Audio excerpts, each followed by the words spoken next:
Assalamualaikum warahmatullahi wabarakatuh. Alhamdulillahi rabbil alamin, alladzi hadana lihaza wa ma kunna linahtadiya laula an hadanallah. Ashhadu an la ilaha illallah wahdahu la syarikalah, wa ashhadu anna Muhammadan abduhu wa rasuluhu la nabiyya ba'dah. Allahumma fasalli wa sallim wa barik ala hadzal nabiyil karim sayyidina wa maulana Muhammadin wa ala alihi wa sahbihi wa man tabi'ahum bi ihsanin ila yaumiddin. Amma ba'du, fa ya ayyuhal hadirun rahimakumullah, usikum wa nafsi bittaqwallah, faqad fazal muttaqun. Ittaqullaha haqqa tuqatih wa la tamutunna illa wa antum muslimun. Faqala Allah ta'ala fil Qur'anil Karim wa huwa asdaqul qailin. Na'udzu billahi minasy syaithanir rajim. Bismillahirrahmanirrahim.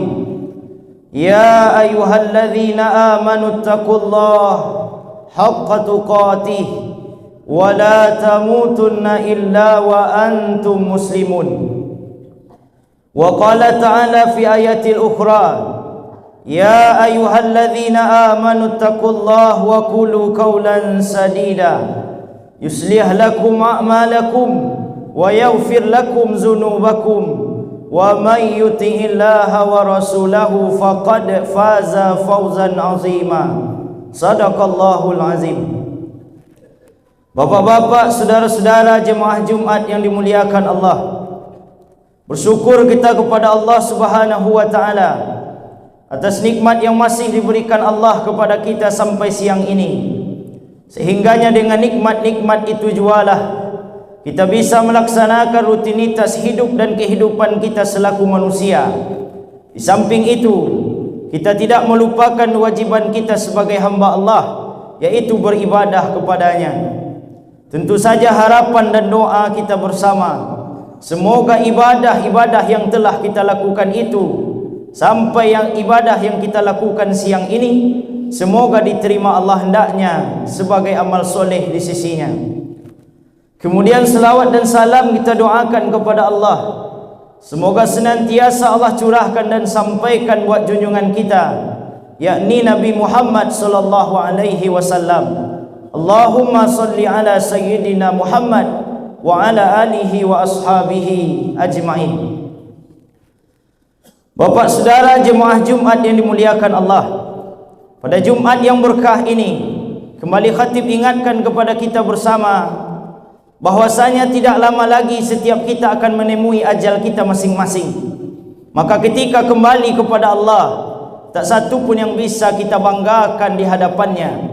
Pangkat jabatan yang tinggi tidak bernilai, uang banyak yang kita tabungkan selama ini tidak dipandang Allah Subhanahu wa taala.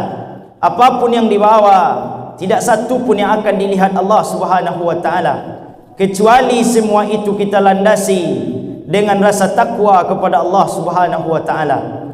Fatazawwadu fa inna khaira zadi taqwa. Kalian hanya mempunyai satu bekal ketika kembali kepada Allah, dan bekal itu dikenang, bekal itu dipandang, bekal itu dihargai Allah. Itulah yang disebut dengan ketakwaan. Manusia dimuliakan Allah bukan karena hebatnya, manusia dimuliakan Allah bukan karyanya dan pangkat jabatan yang tinggi, tapi kemuliaan seorang hamba di hadapan Allah tergantung seberapa tinggi rasa takwanya kepada Allah. Inna akramakum innallahi atqakum. Bapak saudara jemaah Jumat rahimakumullah, di dalam sebuah buku kisah hikmah diceritakan bahwa ada seorang laki-laki, anak ganteng yang sangat luar biasa, menangis luar biasa karena melihat ayah yang dicintai duduk lemah di atas kursi roda. Ketika melihat ayah yang tidak berdaya, air ludahnya mengalir tanpa bisa dia telan kembali. Setiap makan yang dimakan tidak ada satu pun yang masuk lagi ke perutnya. Yang selama ini hebat, kehebatan itu telah diambil Allah Subhanahu wa taala. Apa yang ditangisi, yang disesai oleh anak ini adalah rasa-rasanya baru kemarin ayahnya kuat. Rasa-rasanya baru kemarin ayahnya hebat. Baru kemarin ayahnya berpangkat. Ketika tanda tangannya dia letakkan di atas kertas, maka tanda tangan itu berlaku. Setiap ucapan yang keluar dari mulutnya, maka ucapan itu didengar oleh semua orang. Orang takut ketika dia berbicara. Ketika dia hadir, setiap orang menghormati akan kehadirannya. Tapi hari ini, apa yang ditangisi oleh anak ini? Ayahku yang dulu sekarang telah berbeda. Jangankan untuk bersuara keras, untuk menelan air ludahnya saja dia tidak sanggup lagi. Jangankan untuk berjalan, bahkan untuk berjalan sendiri ke dalam kamar mandi pun ayahku tidak punya kuasa. Setiap yang keluar dari dalam badannya ketika orang cinta dan sayang, orang itulah yang menolongnya. Kekuatan itu telah diambil Allah Subhanahu wa taala. Maka setelah itu apa yang terjadi, Bapak Saudara jemaah Jumat? Ketika tangisan tidak bisa ditahan, ajal ayahnya pun sampai. Inna lillahi wa inna ilaihi raji'un. Bapak Saudara jemaah Jumat yang Allah muliakan, kisah ini rasa-rasanya adalah gambaran kehidupan kita nanti. Kita yang hebat hari ini, Pak, kehebatan belum tentu bertahan sampai besok pagi. Kita yang berpangkat hari ini, Pak, pangkat jabatan kita belum tentu akan bertahan untuk 1 minggu yang akan datang. Kita yang berilmu hari ini, ilmu kita belum tentu akan tahan sampai 1 tahun yang akan datang. Kita yang berpunya, yang kaya, yang punya segalanya, maka semua itu cepat atau lambat akan diambil Allah Subhanahu wa taala. Tak ada satu pun yang abadi dalam hidup ini. Setiap yang ada pasti akan kembali kepada yang punya. Siapa yang punya? Allah Subhanahu wa taala. Ma akalta fa afnaita. Apa yang kau makan masuk dalam perutmu, maka pada masanya dia akan keluar kembali. Ma labista fa ablaita. Pakaianmu, pangkat jabatanmu, rumah mewahmu, semua akan hilang tanpa ada bekas sedikit pun. Tapi yang tinggal, mata sadaqta fa amdaita. Apa yang kau lakukan di jalan Allah, setiap uang yang kau masukkan ke dalam kotak infak, kepala anak yatim yang kau sentuh, dan setiap ibadah yang kau lakukan, maka kekal abadi sampai kiamat datang. Bapak Saudara jemaah Jumat hamba Allah yang mulia, maka setelah semuanya hilang, ketika bumi ini berhenti untuk kita, jatah hidup kita telah ditutup Allah Subhanahu wa taala, maka kita akan meninggalkan rumah mewah yang selama ini bersusah payah kita bangun, bersusah payah kita perjuangkan. Maka rumah itu akan kita tinggalkan. Kita akan diantar ke tempat yang sangat berbeda. Tempat itu kita kenal dengan alam barzah. Maka bagaimanalah agaknya gambaran alam barzah? Gambarannya tentu saja ada 2, Bapak Saudara jemaah Jumat.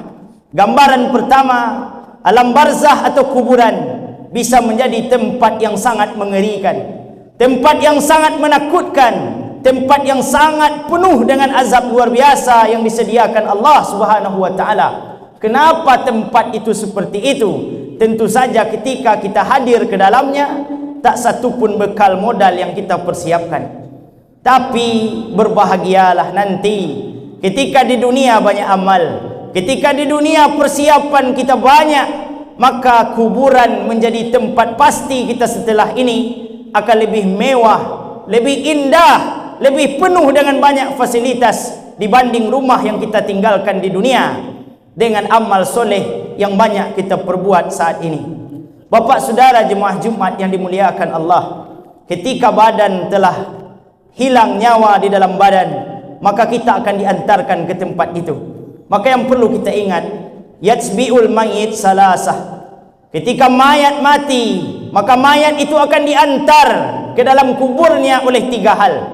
Fayarji'ul isnani, tapi sayang dari yang 3, 2 balik pulang. Wa yabqa ma'ahu wahid, yang tinggal menemanmu hanya 1. Pertanyaannya, apa yang pulang? Wa ahlihi, keluargamu. istri tersayang, anak terkasih, menjadi kebanggaan bapa selama ini Pak, maka anak dan istri itu tidak akan berani dan tidak akan mau tidur dalam kubur bersama bapa ketika bapa telah mati meninggal dunia. Maka ketika istri dan anak pernah diajarkan ilmu agama, maka doanya sampai. Tapi ketika anak dan istri tidak pernah dididik dengan ilmu agama, maka dia tidak bisa menolong kita. Karena anak dalam Al-Quran itu banyak tipenya. Ada anak yang disebut dengan zinatad dunia, perhiasan dunia. Bagaimanalah agak bentuknya anak bagaikan perhiasan, hanya untuk omongan-omongan saja kepada orang lain, hanya untuk membangga-banggakan saja kepada orang lain. Tapi ketika bapa mati meninggal dunia, yang bisa dia lakukan hanyalah mengeluarkan HP kamera untuk memvideokan jenazah bapa untuk kali yang terakhir. Untuk jadi imam dia tidak pandai, untuk mensolatkan dia tidak bisa, untuk masuk ke liang lahat dia takut, untuk mengafani dia tidak pernah belajar. Apa yang diharapkan dari anak seperti ini? Pernahkah bapak sadar bahwasanya ada satu kisah luar biasa yang terjadi di Bandung, Jawa Barat? Ada seorang orang tua yang luar biasa, sukses kepala keluarga, sukses pula ibu rumah tangganya, dua-duanya orang sukses. Punya anak 3 orang, 3 anaknya sukses. Tapi sayang, waktu berganti musim berubah. Yang selama ini jadi kebanggaan, yang selama ini menjadi suatu hal yang selalu disebut kemanapun pergi, waktu berganti musim berubah, ibu dari anak yang sukses ini diberikan penyakit oleh Allah Subhanahu wa taala, terbaring lemah di dalam ruang ICU. Lalu apa yang terjadi? Bapak berinisiatif menelpon anaknya, "Nak, pulanglah engkau, ibumu membutuhkan." Tapi apa jawab anak pertama? "Pak, saya tidak bisa pulang. Pekerjaan saya banyak. Tender yang saya dapatkan luar biasa jumlahnya. Apabila ini saya tinggalkan, maka rugi luar biasa." Dia tidak bisa pulang. Anak kedua pun ditelepon, "Nak, pulanglah, ibumu membutuhkanmu." Anak kedua pun tidak bisa pulang, "Pak, Pak, saya tidak bisa pulang. Saya baru diterima dalam pekerjaan yang lebih hebat. Ketika kesempatan ini saya sia-siakan, maka saya rugi sepanjang masa." Anak ketiga pun ditelepon, jawabannya tetap sama, "Saya tidak bisa pulang, Pak. Urus saja ibu oleh bapak." Ketika ibu terkubur, anak pun tidak bisa pulang. Disitulah bapak menangis luar biasa. Rupanya yang aku banggakan selama ini bukanlah kebanggaan yang kekal abadi.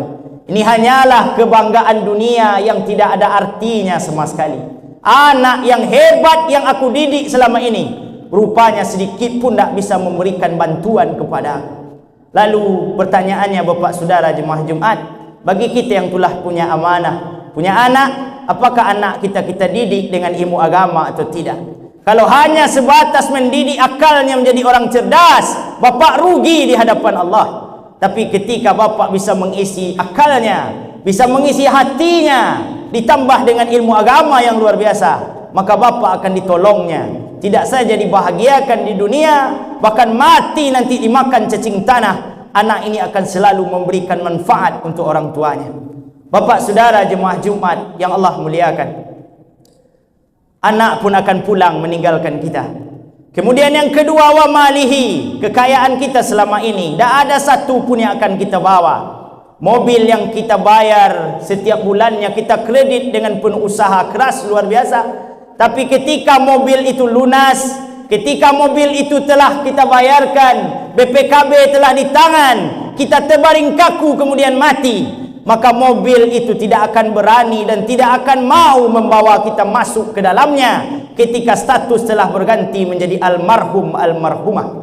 Mobil kita yang beli, BPKB kita yang pegang ketika itu, nama dalam BPKB pun tertera nama kita. Tapi ambulanlah mobil terakhir Pak, yang nanti akan bapak naiki.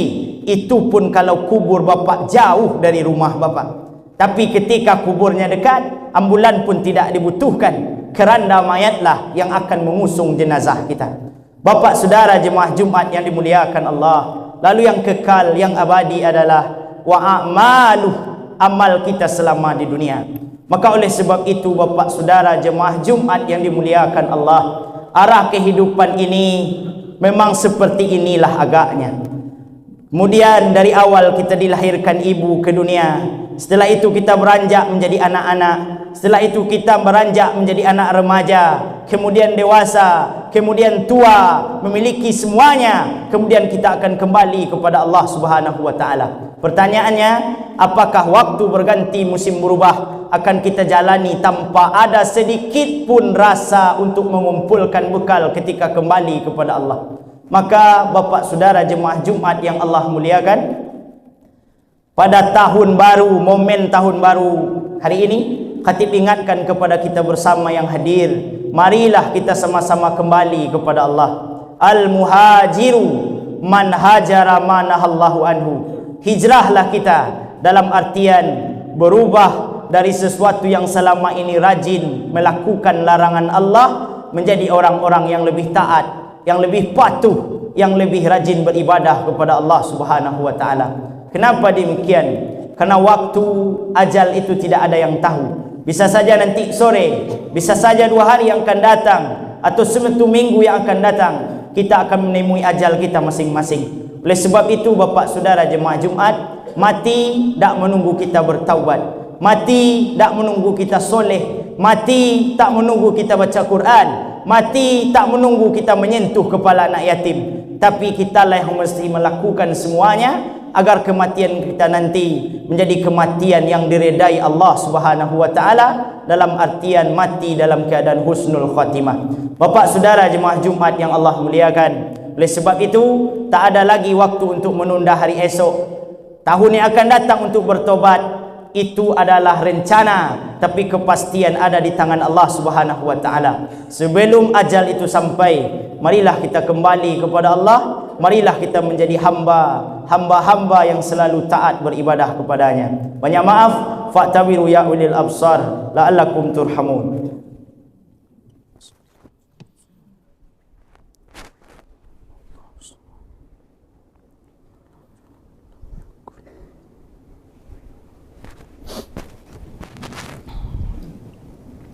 Alhamdulillahi Rabbil Alamin, alladzi nahmaduhu wa nasta'inuhu wa nastaghfiruh wa na'udzu billahi min shururi anfusina wa min sayyiati a'malina. Man yahdihillahu fala mudilla lahu wa man yudlil fala hadiyalah. Asyhadu an la ilaha illallah wa asyhadu anna Muhammadan abduhu wa rasuluh la nabiyya ba'dah. Allahumma fashalli wa sallim wa barik ala hadzal nabiyil karim wa ala alihi wa sahbihi ajma'in. Amma ba'du fa ya ibadallah, usikum wa nafsi bittaqwallah faqad fazal muttaqun. Ittaqullaha haqqa tuqatih wa la tamutunna illa wa antum muslimun. Faqala Allah ta'ala fil Qur'anil Karim, na'udzu billahi minasy syaithanir rajim. Bismillahirrahmanirrahim. Aynama takunu yudrikumul maut walau kuntum fi burujim musayyadah. Daklah kalian yakin dan percaya manusia, kemanapun kau lari, kemanapun kau bersembunyi, sekuat apapun benteng kau bersembunyi dari kejaran kematian, maka pada masanya kematian itu akan sampai juga kepadamu. Oleh sebab itu Bapak Saudara jemaah Jumat, sebelum penyesalan tidak dipandang Allah, sebelum tangisan tidak dilihat, sebelum taubat tidak lagi diterima Allah Subhanahu wa taala, marilah kita berhijrah, marilah kita mempersiapkan bekal dan modal kita sebelum nanti ajal kita itu sampai. Harapan dan doa kita bersama, semoga Allah bantu kita, Allah tolong kita, dan Allah kuatkan hati kita untuk selalu taat kepadanya dan selalu banyak hendaknya manfaat kita untuk orang lain. Innallaha wa malaikatahu yusalluna 'alan nabi ya ayyuhalladzina amanu sallu 'alaihi wa sallimu taslima.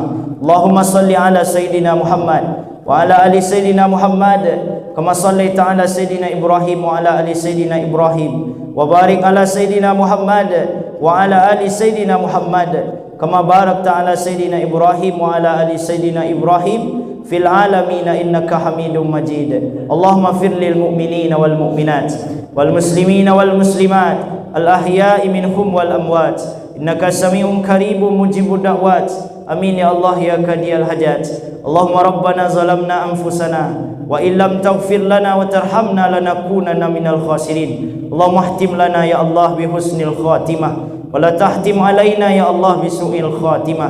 ربنا آتنا في الدنيا حسنة وفي الآخرة حسنة وقنا عذاب النار. عباد الله إن الله يأمر بالعدل والإحسان وإيتاء ذي القربى وينهى عن الفحشاء والمنكر والبغي يعظكم لعلكم تذكرون. فاذكروا الله العظيم يذكركم واسألوه من فضله يؤتكم ولذكر الله أكبر. أقيم الصلاة.